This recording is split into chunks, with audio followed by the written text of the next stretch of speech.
Assalamualaikum warahmatullahi wabarakatuh. Halo Sobat Kampus, kembali lagi bersama saya Muhammad Rizal Palepi di Kampus Talk. Kali ini kita akan berbincang santai dengan dua kakak-kakak kita dari HMPS Teknik Industri mengenai bagaimana sih UIN Gus Dur ini berbicara terkait manajemen industri di masa depan. Mungkin nanti bisa diperkenalkan terlebih dahulu dari kakak-kakak. Halo Sobat Kampus, perkenalkan nama saya Lukman Hakim, saya dari anggota Departemen Keilmuan HMPS Teknik Industri. Halo teman-teman Sobat Kampus, perkenalkan aku Fadil, nama panjangku Fadil, aku dari HMPS Teknik Industri juga. Oke, tadi kan sudah diperkenalkan nih Sobat Kampus dari kedua teman-teman dari HMPS Teknik Industri ini ya. Mungkin saya ingin bertanya nih Kak, ya, ingin berbincang santai saja ya kita ya. Apa sih yang melandasi menurut kalian kenapa teknik industri ini harus dibutuhkan di UIN Gus Dur seperti itu? Keinginan pimpinan juga kan ingin memperluas fokus keilmuan gitu. Jadi tidak hanya membahas soal keislaman, jadi ingin meluas pembahasan itu saintek. Jadi membentuk saintek. Nah, kenapa teknik industri?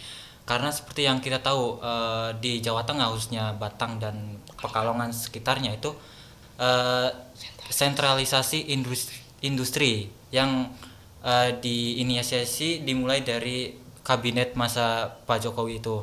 Nah, maka dari itu pihak UNI itu ingin sekali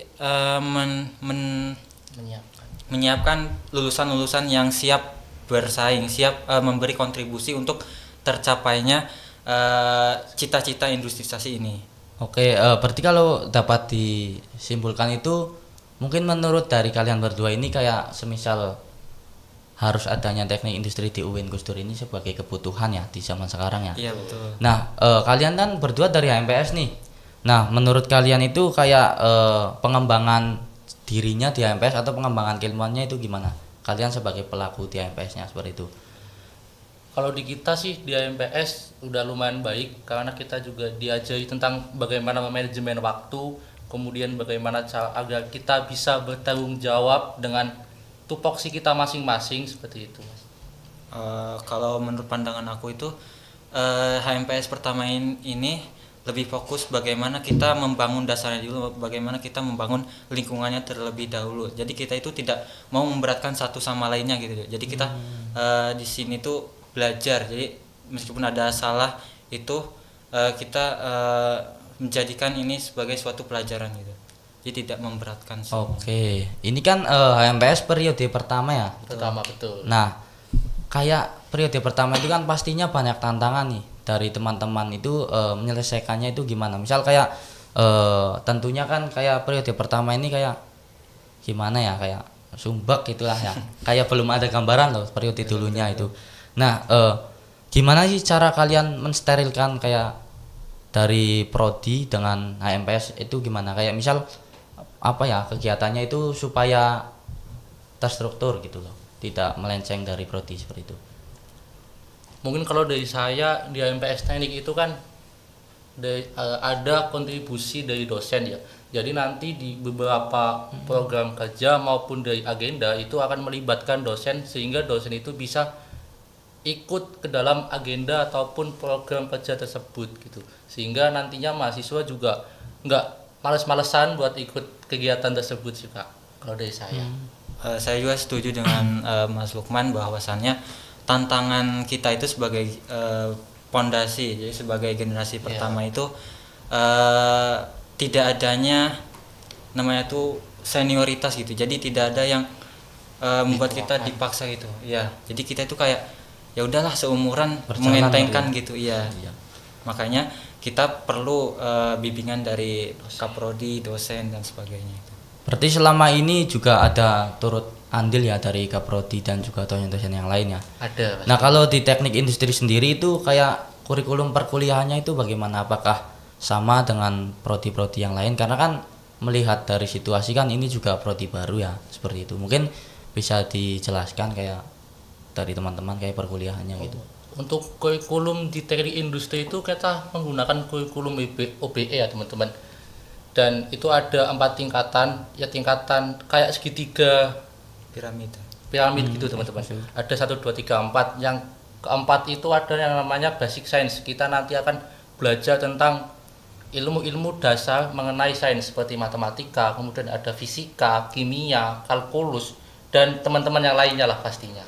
Nah, kan basic science itu kan dasarnya. Jadi kita eh, sebagai ajang untuk pembekalan, jadi pemerataan pengetahuan gitu. Jadi misal teman-teman merasa minder gitu, jadi merasa tertinggal ingin masuk ini tapi kayak merasa gak bisa gitu, tenang aja. Jadi permulaan perkuliahan di TI itu kita memeratakan, jadi kita belajar basic science-nya dulu. Nah kemudian tingkat keduanya itu kita mengintegrasikan basic science ini ke prinsip-prinsip teknik. Nah jadi kan kayak contoh menggambar teknik, teman-teman SKM pasti sudah tahu. Terus proses manufaktur seperti itu. Nah selanjutnya itu ada engineering design. Jadi setelah kita belajar prinsip-prinsip teknik yang diintegrasikan dengan basic science, kemudian kita membuat sebuah rekayasa. Jadi kita itu kayak menerapkan ilmu-ilmu keteknikan kita. Nah setelah itu di tahap akhir atau ujung dari perkuliahan kita yaitu capstone design. Nah itu sebuah mata kuliah atau tugas besar. Nah tujuannya itu untuk membuat solusi nyata. Jadi kan bedanya dengan engineering design itu kita seperti latihan. Kalau masak kan kita kalau misalkan kita masak, kalau engineering design itu kayak memotong sayur, memotong itunya, menggoreng. Nah kalau engineering capstone design itu menyeluruh. Jadi semua yang kita pelajari dari awal sampai akhir itu, sampai kita ke tahap rekayasa, nah itu semua dipraktikan gitu ke sebuah produk. Mengenai prodi ini tuh kayak dari kalian berdua ini kayak di kuliah di teknik industri tentunya ya, itu nyaman atau bagaimana sih? Kalau saya kan emang basicnya tuh dulu dari SMK dan kebetulan dari teknik pemesinan, jadi untuk masuk ke dalam dunia teknik industri yang walaupun beda nama ya teman-teman, itu udah bisa lah adaptasi. Kayak tadi disebutkan ada gambar teknik, itu ya lumayan untuk sedikit bisa pada saat pembelajaran gambar teknik di perkuliahan gitu. Jadi nggak begitu susah lah untuk saya beradaptasi di dunia perkuliahan teknik ini. Mungkin untuk Mas Fadil kan? Ya, kalau dari aku juga sama, tidak terlalu berat lah untuk adaptasi di sini, karena kan aku pas SMA itu atau aliyah itu aku di kejuruan yang fokus ke sains gitu. Jadi di sini aku melanjutkan gitulah. Nah berarti dari kalian tuh sebelumnya sudah kayak ada exposure sendiri ya, kayak sudah memiliki basic di dunia teknik ya. Nah mungkin bagaimana sih ketika teman-teman itu ingin kuliah di teknik industri tetapi tidak memiliki basic teknik itu, kalau menurut kalian berdua itu cocok atau bagaimana? Kalau saya, tenang aja teman-teman, sobat kampus tidak perlu khawatir ketika ingin berkuliah di teknik industri, karena seperti yang sudah dijelaskan tadi bahwasanya kurikulum kita ada tingkatan-tingkatannya, ada basic science. Jadi sebelum kita menuju ke dunia teknik, kita akan belajar landasan terlebih dahulu seperti ada kalkulus, ada matematika, ada fisika, ada kimia, aljabar, dan lain banyak hal gitu. Jadi teman-teman yang memang basicnya dari IPA atau dari IPS yang tidak ada dunia tekniknya, jangan khawatir, teman-teman bisa bergabung di teknik industri UIN Gus Dur. Nah kalau menurut aku juga emang cocok lah kalau buat teman-teman yang memang sebelumnya itu tidak ada sangkut pautnya dengan dunia teknik, karena kan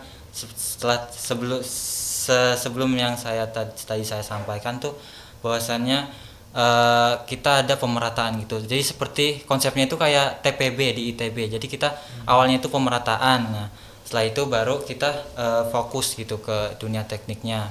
Nah, bedanya dengan TPB atau ITB itu kita tidak secara formalitas. Jadi langsung dirumpun dalam akademik gitu. Oke, jadi tadi teman-teman sangat asik ya kuliah di teknik industri tentunya ya. Karena juga saya melihat itu kayak keren gitu loh. Oke, nah kali ini saya ingin bertanya ini kepada teman-teman ya. dari kan ini di HMPS semua ya, karena iya dari HMPS, dari departemen yang berbeda atau bagaimana? Kalau saya berbeda dengan Mas Fadil, kalau saya ada di Departemen Keilmuan gitu. Oke, ini kan kalian di HMPS kan dari berbeda-beda divisi ya. Nah mungkin bisa dijelaskan dari teman-teman itu kayak fokus divisi kalian itu ngapain aja dari itu? Kalau saya kan di divisi keilmuan, jadi kalau divisi saya itu lebih ke bagaimana pengembangan akademik mahasiswa, entah itu mahasiswa yang ikut andil ke dalam HMPS ataupun tidak gitu, Mas. Kalau aku dari departemen eksternal ya, jadi tujuannya itu untuk membangun relasi misal dalam kampus maupun luar kampus.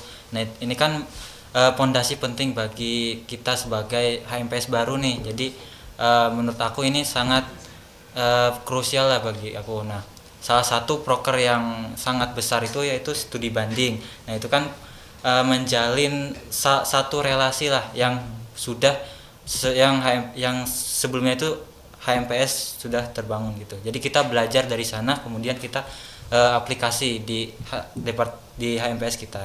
Oke, jadi beda rumpun ya kalau Beda. mungkin kalau Mas Fadilnya itu di departemen eksternal itu kayak membangun citra keluar, Iya, citra betul. baik keluar. Kalau untuk Masnya itu Mas Lukman apa namanya?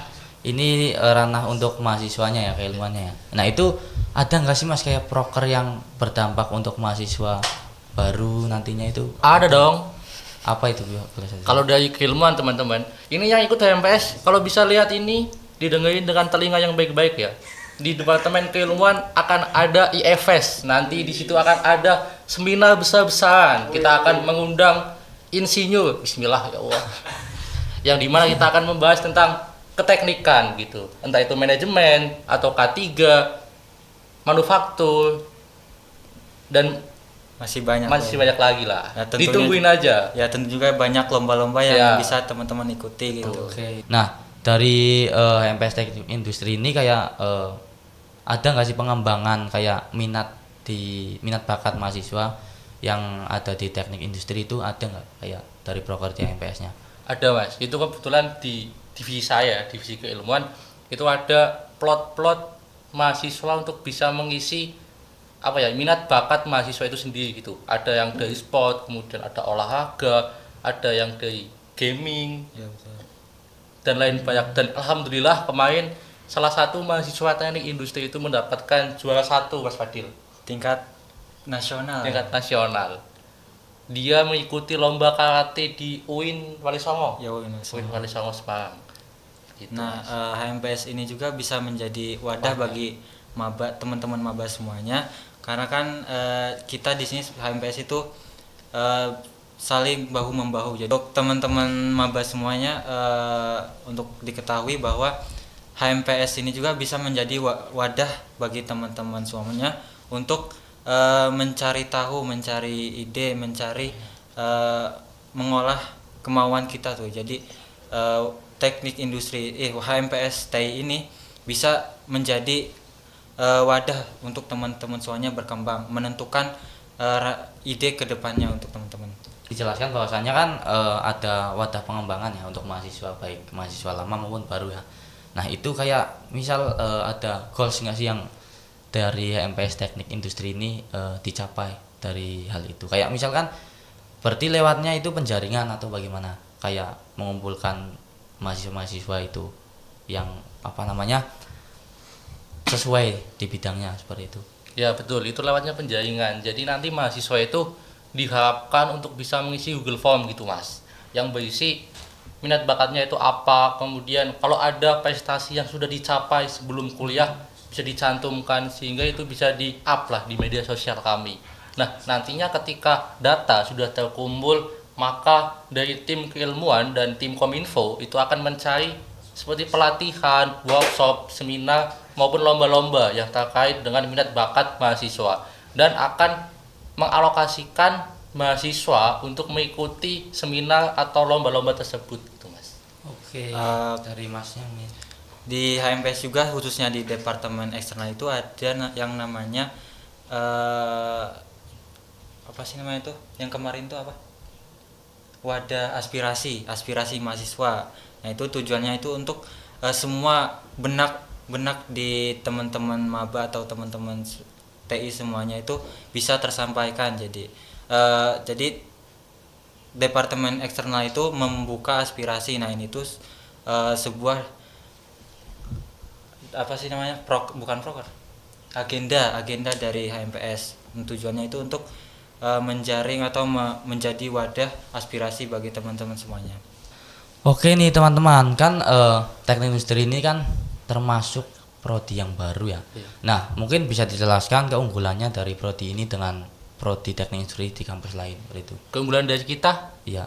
ada dong. Yang pertama, seperti yang sudah dijelaskan ya sobat kampus, bahwasanya akan ada sentralisasi industrial, tepatnya di daerah Batang dan juga Pekalongan. Sehingga di daerah Batang dan Pekalongan mestinya akan membutuhkan sumber daya manusia yang siap untuk terjun ke dalam dunia industri. Kemudian perlu diketahui dosen-dosen teknik industri itu bukan dosen-dosennya sembarangan. Mereka lulusan dari PTN top 10 lah, dari Undip ada, dari UNES ada, dari UGM juga ada gitu. Mungkin Mas Fadil mau menambahkan? Mungkin kelebihan ketika kita mengcompare dengan univ-univ lain, misalnya dengan univ umum gitu. Jadi kita itu punya kelebihan bisa berbaur dengan industri halal. Jadi kan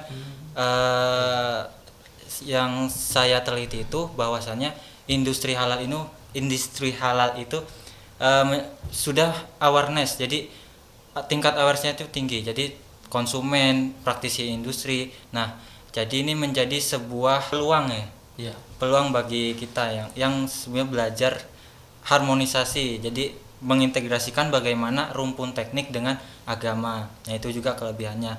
Nah, ketika kan di tiap teknik industri, tiap universitas juga punya fokus pembahasan yang berbeda-beda. Contohnya itu ya di salah satu UIN itu lebih memfokus titikan pada industri halal karena kondisi ekonomi makronya memang pada industri halal. Nah, sedangkan kita di Kota Pekalongan itu kan menghadapi berbagai tantangan isu iklim, lingkungan lah. Nah, jadi teknik industri di UIN Gus Dur itu titik fokus pembahasannya itu lebih ke sustainability atau keberlanjutan. Nah, bagaimana merancang sebuah produk ataupun sebuah sistem kerja yang aman bagi lingkungan, manusia dan sekitarnya gitu. Di teknik industri berarti bisa mengkolaborasikan ya, tidak hanya dunia tetapi akhiratnya juga dapat. Alhamdulillah. Oke, mungkin sebelum saya tutup, nanti ketika saya membacakan pantun bisa dicakapin ya sama Boleh, teman-teman teknik boleh. industri. Oke. Ke Gunung Prau membeli buku. Cakep. Sekian dan terima kasih. Wassalamualaikum warahmatullahi wabarakatuh. Waalaikumsalam Assalamualaikum warahmatullahi wabarakatuh.